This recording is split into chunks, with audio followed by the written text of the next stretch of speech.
We'll dive into the dance in a few minutes. Let's go back to the NBA. Knicks and Heat. Bontemps, you were at the game last night at the Garden. Heat had lost 7 straight. This thing in the second quarter turned into the Karl Anthony Towns show. It certainly did. 15 straight points for Towns, was doing everything in this game. Early on, it looked like the Heat were going to be able to finally snap that losing streak. Instead, it turned into the Karl Towns show, and it eventually turned into the Knicks show. Yeah, Chiney, let's underline that again. Karl Anthony Towns scored 15 consecutive points. What I love is his versatility in his game. He will knock down a long-distance three-pointer, but also he attacks the basket. He's one of the best driving bigs in the NBA. But look at that, 31 feet. That's range. The Knicks have had an incredible offense this season. As you mentioned, they were down early in the game. That one gave them a lead going into halftime, and then they just completely blew the doors off of Miami in the third quarter. Here's Mikal Bridges running the floor, and then Hart. The Knicks, Chiney, just opened it up in the second half. Yeah, especially that third quarter. Mikal Bridges had himself a game, but when they're comfortable, when they're rolling, they just look like a team that has better chemistry than most teams in the NBA. Hart been a disastrous second half, and especially fourth quarter team the last few weeks. That's why they've lost 8 in a row, but that third quarter was as bad as it gets. So Josh Hart had a triple-double. Towns wound up with 23. Look, we are surrounded by Knicks fans here.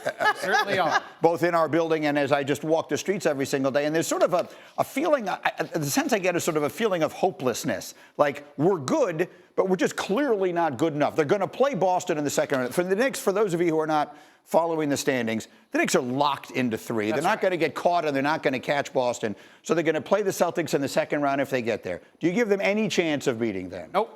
No chance at all. I mean, well, that was fun. They're 0-5 this year against the Cavs and the Celtics. I was at all 3 games that they played against the Celtics. None of them were competitive. They were not as competitive as the score even was, and none of the games were close at the end. I just don't see a way that the Knicks, we just saw Karl Towns. He's an incredible offensive player. His issues defensively, in particular, are a huge problem against the spacing the Celtics have, and I just don't see how they can. Oh, man, it's in the morning. We're supposed to be all sunshine and orange juice. You know what month this is? It's March. You never say there's no chance. There's Cinderellas out there. I'll say there's no, the Cinderellas in college basketball. The NBA, there's 7-game series. It's true. It's true. Look, I would never say they have absolutely zero chance because I feel like when healthy, they can compete with anybody. Will they get swept? Absolutely not. But what I do like about this New York Knicks is they made a choice. They decided to go towards offense this year, and oftentimes we've learned in the NBA countless times, you cannot win. It's very difficult to win in your first year after making a trade or, retooling their roster. And so this is just an indication of what is possible to come. Obviously, they need to work on their defense, but, without Jalen Brunson, these guys are still finding ways to step up. So Today's very nice. The Knicks are not beating themselves. To give you a sense of where the Knicks fan mentality is, walking in the street, I hear people say to me, Greeny, who can we get? And I want to say, guys, you got them. You had all this stuff to trade. You got Mikal Bridges. You got Karl Towns. Yeah. This is the team you're going with, and unfortunately, right now, you look stuck behind the top 2. Let me show you what the odds say at ESPN Bet. They have the Knicks at 13-1 to win the East. That is a distant third behind the Celtics and Cavaliers. Boston, the odds-on favorite at -140. The Cavs are +180.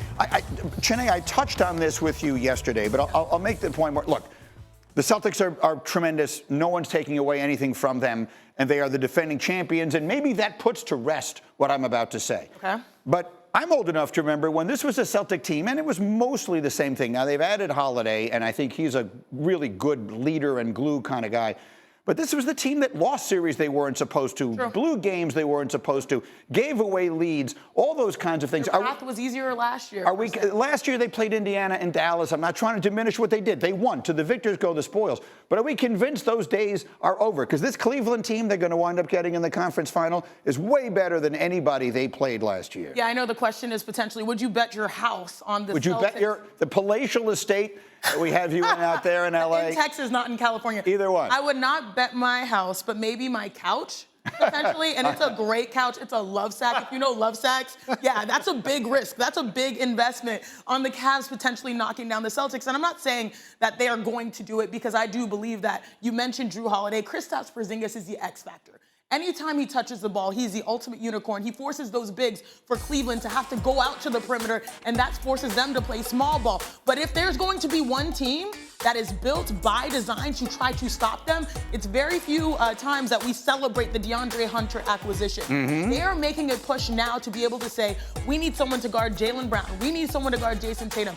If they get their cards right, which we have seen the heart of them on that parquet floor, the Cleveland Cavaliers with Donovan Mitchell and his heroics, it is a potential series that will not go 4 games 5. It could go 7 and it could break the Cavs' way, but still the Celtics, they hold all the cards and they're pacing themselves to repeat. Here's the way I look at it, Bontemps. You tell me, I'm just a fan. With Porzingis healthy, the Celtics are unbeatable. I don't think anybody beats them on either side. But that's a big if, literally and figuratively, right? I mean, he tends to be hurt most of the time. Yeah, the Celtics' top 6 is still clearly the best in the league. If they're healthy and they're playing at their best, they're better than every team in the league. But as you said, even in this recent stretch where they played the 5 best teams in the league besides them, they led 4 of the 5 games by 20 points. And they gave back those leads in all the games, right? Like, they still are a very up and down team even in games. However, yeah, it comes down to the health of those guys. And if they're healthy, Cavs aren't beating them. I don't think anybody else. You know what's funny? You mentioned how they're up and down. So are the Cleveland Cavaliers, right? We just saw their win streak end by the Orlando Magic because they had an off shooting night. The Celtics live and die by the 3, so do the Cleveland Cavaliers. They found a formula that works, but we'll see if it's good enough. Cavs also haven't done it yet in the playoffs. Wolves and Pacers, take it. McConnell, baseline drive, gives it up, Toppin, corner 3, and rattles in. Obi Toppin with the miracle 3. Obi Toppin knocks down a wild shot in the corner. He had 34 points. The Pacers beat Minnesota, which had won 8 straight. Indiana played this game without Tyrese Halliburton, Pascal Siakam, or Miles Turner, and yet they still won. Yeah, it's a bit of a theme of the night, as we'll get to. Obi Toppin hits this shot. Tyrese Halliburton hit a similar one last week against the Milwaukee Bucks. Big win for the Pacers, trying to stay out of the Bucks for 4th. Really bad loss for Minnesota trying to get out of the plane. Again, they had a win streak going. Golden State had a win streak going into last night. And Jimmy Butler and Steph Curry had every reason to win because, to the theme, Nikola Jokic, Jamal Murray, and Christian Brown all not playing. But you know who did play was Aaron Gordon. Aaron Gordon did not come to play. He was really dangerous. When he's attacking the basket like this is his strength, but it also gives him his confidence for his outside shot. Look at that release, shooting it well from 3. Off a dish from Russell Westbrook, who had 11 assists in the first half. Now in the fourth quarter, the Warriors are down by 13 points. As we see the bucket there from Jimmy Butler, he knocks it down for 3. And then in a 9-point game, Draymond's going to get it. And where's the defense? Normally they stay home on Draymond, but someone's got to get in between him and the basket because he is trying to play aggressive and was trying to will his team to win with that emotion. Wide open dunks are bad. It was very bad. It was Aaron Gordon, though, who would just not be denied. He would score 38 points last night. And I mentioned Westbrook. He had a triple-double. He did. I believe 14 or so assists.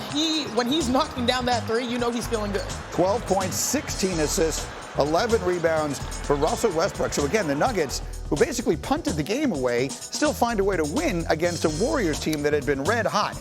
And this is important because the Warriors are trying to stay out of the play-in. This doesn't help. Warriors lose, Timberwolves lose, Clippers, as you see, are right there. That's 3 teams battling for 1 spot as we speak. That keeps you out of the play-in. Denver's still in the conversation to be the 2 seed. Tim Legler did not like what he saw last night. This is a brutal loss from this standpoint. You caught a break with this Minnesota game. I said they're in a battle with them right now for that 6th spot. You got a chance to pick up a game on Minnesota, who is just chomping at your heels, and you don't get it done against a depleted Denver Nuggets team to this extent. This is a really bad loss for Golden State when they were red hot. Just a deflating night kind of all the way around, right?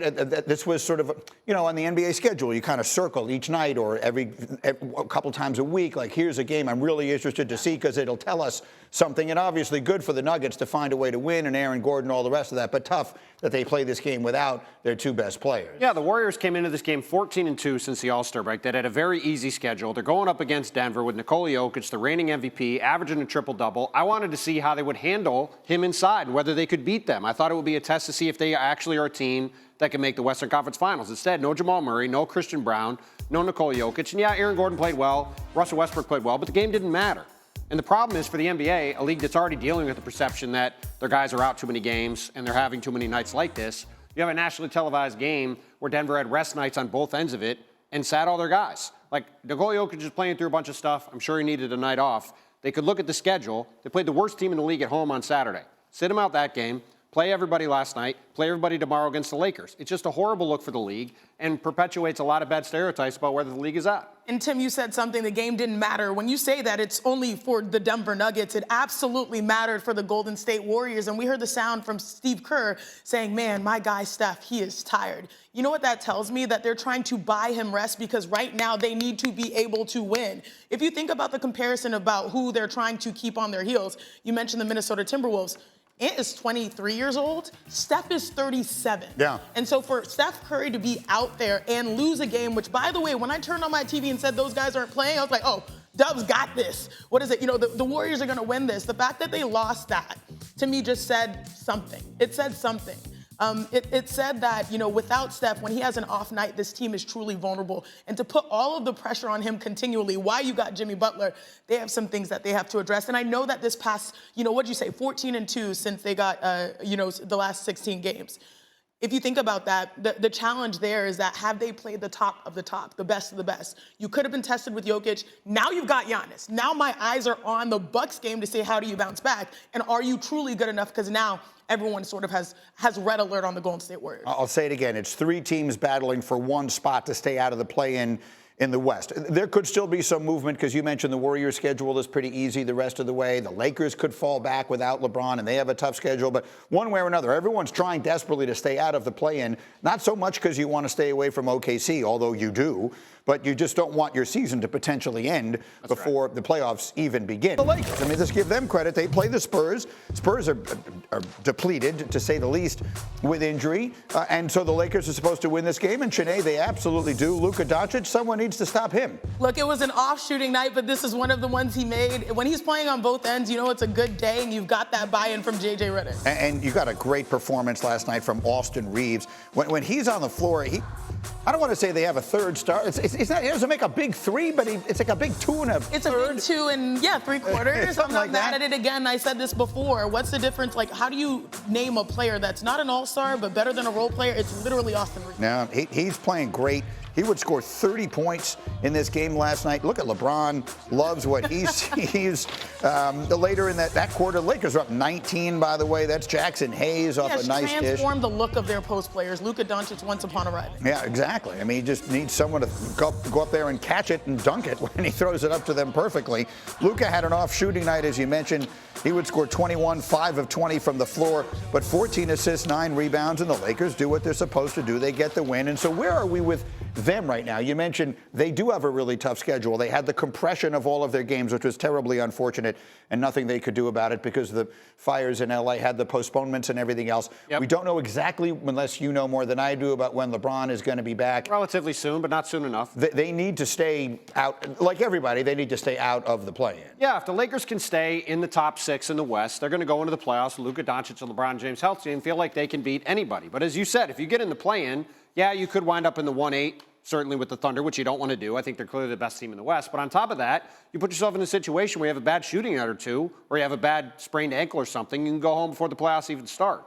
So that's why it was critical last night for the Lakers to take advantage of that, and why it was so damaging for both Golden State and Minnesota to lose, because they've been making a huge run. They've gotten it back to where they're within shouting distance of the top 6, or even maybe getting home court advantage in the first round of the playoffs. You can't give away games like that, even though they have soft schedules down the stretch. And that's why it was a very good night last night for the Lakers. In a world, Chiney, in which LeBron and Luka are both healthy when we get to the playoffs, and let's just say the Lakers are in the playoffs. They're not in the play-in. They're in there, whatever the matchup winds up being. What could you see them doing? I could see them in the Western Conference Finals. And it took me a long time to get there because my biggest question has been, is this defense going to be sustainable? And one thing that I love about J.J. Redick, he approaches the game maniacally. Like every game, he does not look past, and he prepares his guys, and you can see that. They are sound defensively, even though they're a little bit, undersized at times. But more importantly, he's getting the most out of all of his players. His players are shooting the ball better because of Luka Doncic, even with LeBron James when he was healthy. So the fact that they have options on the perimeter, different facilitators, a solid defense, I don't think the only team that I think is a team to beat is the Oklahoma City Thunder in the West. Other than that, the Lakers can make it there. The Lakers have beat Denver once in like 3 years, so I'm very curious to see tomorrow. Hopefully Denver plays everybody. Let's see them play the Lakers even without LeBron James. We'll see how the Lakers look in that game. But, I mean, I think they're probably going to lose in the second round. But certainly their ceiling's a lot different now they have Luka Doncic back and playing the way he is.